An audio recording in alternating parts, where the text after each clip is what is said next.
quality shot right there.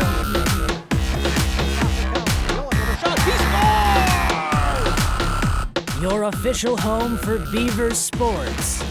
On the campus of Bemidji State University, this is The Huddle with Zach Lunt and Dan Amundsen. The Huddle starts now.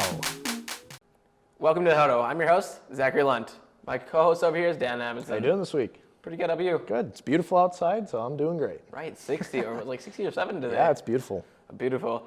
All right, let's get into some softball here. So they're 22 and 27 this season so far. They're on a 13-game losing streak, and they have 4 final games left, 2 against Winona State, and then also 2 against Augustana. Yep.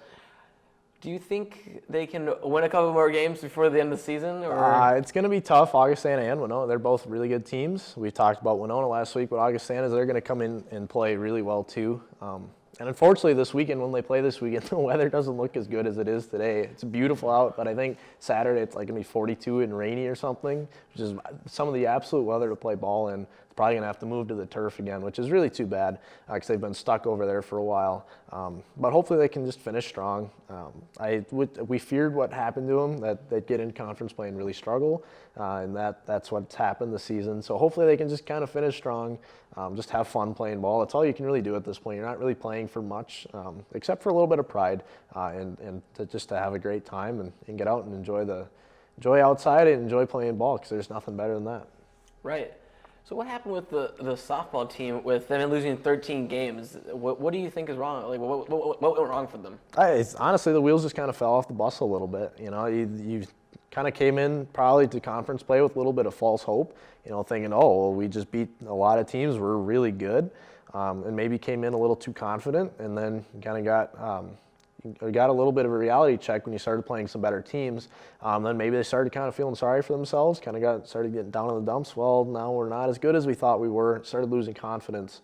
When that happens, you got to keep your confidence up. Otherwise, it's just not going to pan out on the field. If you don't think you're going to win, you're not going to win. That's just how it works. Confidence is definitely key in a lot of sport games. Yeah, and so I think that might have been part of what happened. They had talent, they had skill. We saw that at the beginning of the season. It just kind of, I think, maybe the mental game got to them a little bit.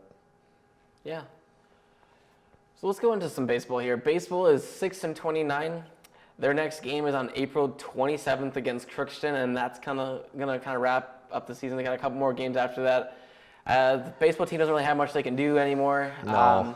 But let's get into some topics here. I want to go through, because this is going to be our last episode for the Huddle. Let's go through the season here. What do you think was the best team so far by the Beavers? So going back, we got to go all the way back to the fall, beginning of the year, when we started this show, and go into the soccer team. Remember when we were talking about the soccer team, beginning of the year, it was kind of like, let's just kind of skip over soccer. I want to get to football. I want to talk football. As the year went on, we kind of all got together and were like, well, soccer teams are really good. We actually got to talk about them now. And that wasn't really originally part of our plans, and they forced their way into our little lineup here and ended up with probably what was one of the best seasons by any Bemidji State sports team, including hockey, football, baseball, all of them, since the men's hockey team went to the Frozen Four in 2009. They went to the NCAA tournament. They fell short there. They fell short in the conference tournament, but losing, I think, 1 game in regulation or something like that. Awesome team, really fun to watch. I actually enjoyed kind of following that team. For me, who's not a soccer fan, I really enjoyed that, and that was a fun team to watch. So that's hands down they're the best team of the 2018-2019 Bemidji State Athletics. Yeah, I definitely have to agree with you on the best team part. Let's get into the best player here. Mm-hmm. Who do you think is the best player that happened in Bemidji State overall? Go right back to the soccer team. It's going to be Rachel Norton.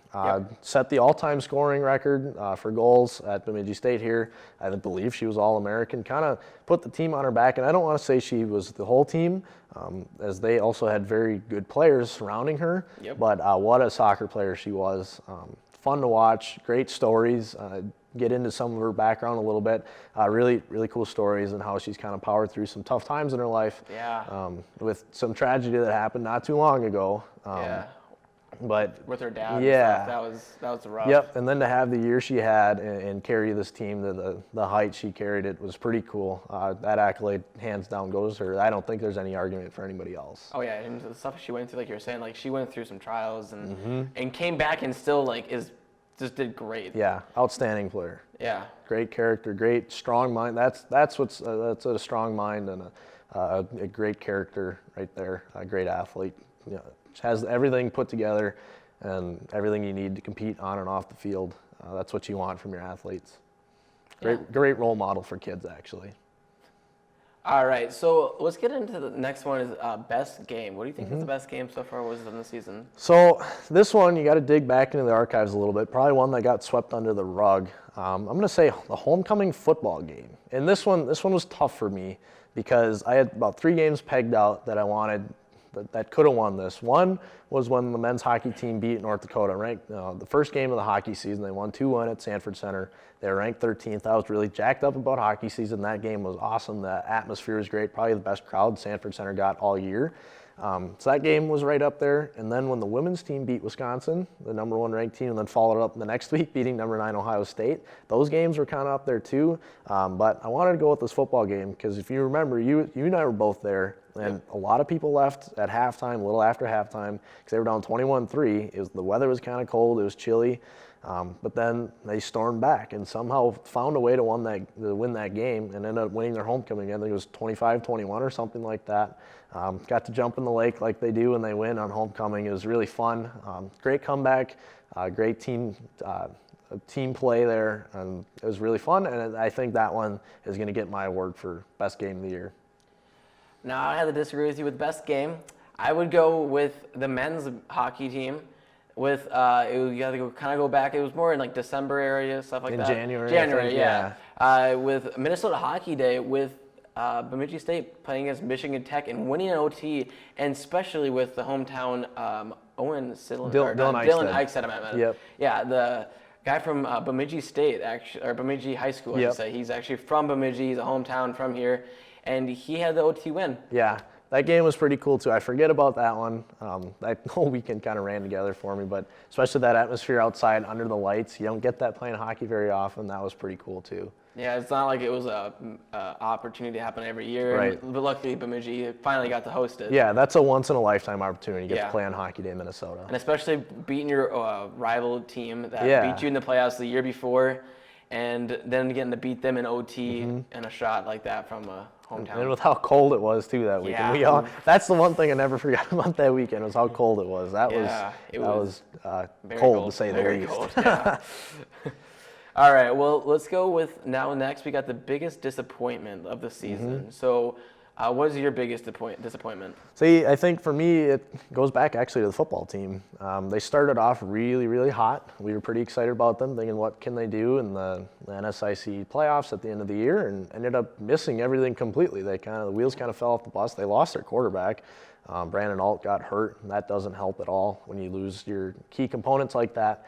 But they kind of fell apart, and things got real ugly real fast. And yeah, they played some better teams that showed them what good football is, but a team that looked really good at the beginning of the year, it was disappointing. It's like it fits, and so that's got to be mine. I think we even predicted that the football team was going to make the playoffs. Yeah. I feel like we did. I don't remember exactly, but if we were going back into all the other episodes, I'm pretty sure we predicted that they were going to win because they were on, I swear they're 5-1 when we were talking about it, and we're like, I think they're going to make the playoffs. Unless they lose every single game, which, they pretty much almost did that. And the scores in those first couple of games, 60-0 or whatever it was, just blowing teams out. Oh, yeah, Crookston week 1, 69-0 Yeah.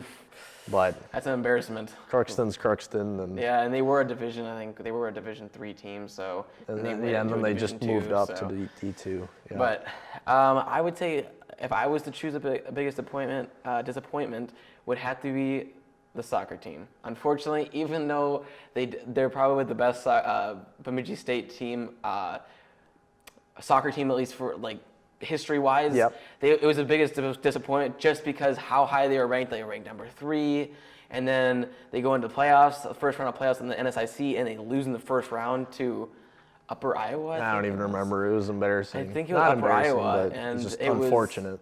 It was kind of a disappointment, and then they go back and they still get an invitation to the NCAA tournament, and they lose second round, which, I mean, that's pretty good. Yep. But I would say that by far was probably the biggest disappointment because of how much they were doing so great. Yeah. And So the falling soccer short. postseason, not the soccer team. We're not saying the soccer team was the biggest win. The soccer postseason. Yeah.